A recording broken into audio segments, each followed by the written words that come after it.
Welcome to the final Jarrod Kimber Super Over. It's the end of the series. We thought we'd look at a few of the biggest talking points all the way through.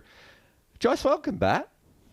Jaiswal can bat. He can. And I think he showed the world that he can bat in 2 or 3 different ways. You know, there was, I think, one of the double hundreds he got, I think he was 13 off 70 odd balls, and he absorbed the pressure that England put on him and then came out and scored accordingly after that. He's a wonderful player. I think he got 50 in every game apart from one. He is a proper player. There will be question marks, like every time a new player comes into the international arena. There's loads of footage on him. Goes to play in Australia, possibly comes to play in England, and then you'll get a more rounded where this guy is in the table of batters. But I tell you what, first impressions are very, very good. Nothing in me tells me that the bouncing ball is going to cause him too much trouble. And the moving ball sideways when he comes here, maybe causes him a little bit of trouble, hands away in front of him. And there will be a bowler out there that causes him a problem where he has to go away, think about it, make a little tweak. But, first impressions, the boy's got talent. The notes from the producer say the emergence of Jaiswal, and then the second note says the slightly less impressive emergence of Shoaib Akhtar. I think, especially in this test, what we saw was, his confidence. Even when England were massively behind, he really does believe in his ability. We know he's got a long way to go as a cricketer at the moment, but there's certainly something there to work with. Oh, absolutely, 100%. There's something there to work with. His release point's good. He tries to spin the ball. The thing I like about him, and which I'm not a spin bowling guru, but I think his ability to change length and pace is very, very good for somebody so gangly and tall. I'd expect that would be his biggest downfall because of he's still body developing, he's still to get stronger, he's still a bit flimsy, and that would make him inconsistent. And I actually don't think I think he was more consistent with line and length than Hartley. So, first impressions on Shoaib, he looks as though he's got a skill set that I think he can work with. And I think if he needs to work on his fielding and a bit on his batting to get himself a more all-round, a rounded cricketer, because I don't see him playing a huge amount of one-day cricket in the early part of his career. Where he gets his next cricket from a Somerset point of view, I think he'll do all right. I think he'll get enough game time. But first and foremost, I think as a spin bowler, I think he's probably a better spin bowler from a skills point of view than what Hartley was, and Hartley probably has the better all-round package. So where that goes from a selection point in England, a little bit like the Folkes and Bairstow argument. You need a Folkes in the subcontinent and a Bairstow you can turn back to in England. Where do you need the best out-and-out spin bowler in England, or do you need the best all-round package? Hartley's probably the best all-round package, but I think Bashir's got something to work with on a spin bowling skill set. A lot of people think India's about to go through a transitional period, and obviously we're seeing younger players come in. Jaiswal, Sarfaraz, Jarrell, Kuldeep's not young, but is on the comeback. Even Akashdeep at times in this series. There's a lot of really good performances from the Indian young players as well. Yeah, there are. I still think their batters, they might need to find another young batter to come in there. I think Shubman Gill's come of age. Jaiswal at the top. Kohli comes back in. KL Rahul. Still question mark on KL Rahul. He averages mid-30s in 50-odd test matches.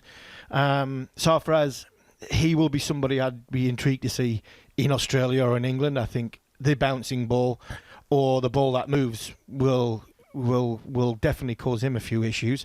But I think all in all, you stick Mohammad Shami in there, I think Jarrell looks a proper player. I really think he looks a proper player.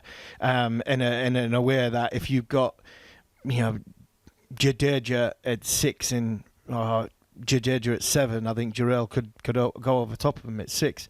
I think they've unearthed a good wicketkeeper batter there. So I think all in all, the stock is high for India when they do go through that transition period. But I think KL Rahul, the 3 experienced men of KL Rahul, Virat Kohli and Mohammad Shami, they walk straight back into this team and make it so much stronger. India won at home again. Completely different kinds of pitches, but they still look like the dominant side. Maybe the more interesting thing is that, England drew the series in New Zealand. They now lost this series, and they have the Pakistan series under basball. One of the things that baseball had to get was England playing better away from home. Do you feel that has happened, or not as much? I think there's more positive signs, and I think you have to take one step at a time. I think England have built up a mentality of going away from home and playing a brand of cricket or a way of playing, which I think will give them a chance. The one thing I think they've got to fine-tune and tighten up on is identifying, especially in certain parts of the world where it's very, very difficult, whether to start your innings against the spin in India or take responsibility. That, for me, is the big thing, take away from this series. We've had a lot of 20s, 30s and 40s in this series.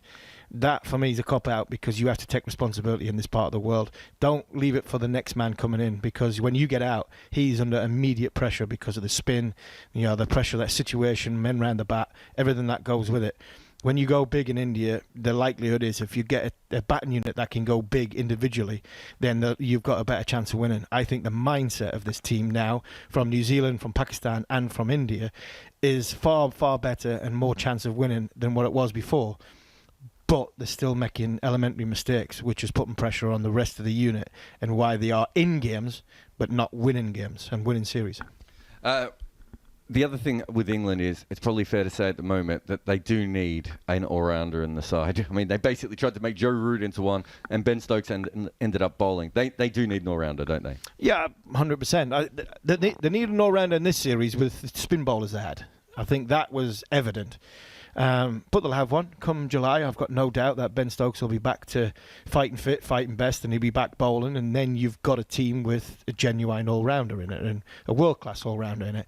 But I think because of the way things have gone with Ben's body over the course of the last 12 months, you're right. They've lacked that all-round, balance of bat and ball. So it's difficult, because where you find that, or they don't sort of grow on trees. You can't pluck one out of county cricket and say, there you go, Shoaib Akhtar or Tom Hartley, sink or swim. There's not many of them in county cricket. There's not many of them in world cricket. So when you've got one, you have to look after them. And unfortunately, our best one's been injured. He's now fit. And I think the glaring obvious package of not having one in this series because of our two inexperienced spin bowlers, I think that stood out more than anything else. Final question of the series: did India kill basball? No, India didn't kill basball. I really think I think basball killed basball in times. At times, I do think they deflated the hype of basball. They did, yes. I think they got them. The one thing that this team is, they don't like basball. I don't like basball as a word. But what they do is the mentality of this group now gives themselves a chance. The problem is the fine-tuning that what becomes reckless and goes over the line is what's costing them at the minute. I'd much rather them get to that line and go over it slightly than not get anywhere near that line, and what it's been like for the last 5, 6, 7, 8, maybe more years. So while it's frustrating, and while a lot of people play the perfect game, England will, and human beings will always make mistakes. But this mentality of the way McCullum and Stokes and Key have got, they get close to the line and go over it and tip the balance, and sometimes it's ugly by collapsing as many times as they did. I'd much rather get them over the line and make them fall off it than get nowhere near it and look an absolute shambles and look as though they haven't got any ideas. They look as though they've got no confidence. This team has got confidence. Unfortunately, is it too much confidence at times in identifying tough periods? Because it's, for me, the borderline... It's not borderline soft, but it's borderline when they get to tough situations. Sometimes going harder isn't always the best way. There you have it. We will see you again next time here for talkSPORT and talkSPORT 2 and talkSPORT's YouTube channel and everything else that we need to plug. That is the end of Jarrod Kimber's Super Over, and we'll see you again very soon. On AM, on DAB, via the talkSPORT app and on your smart speaker. talkSPORT.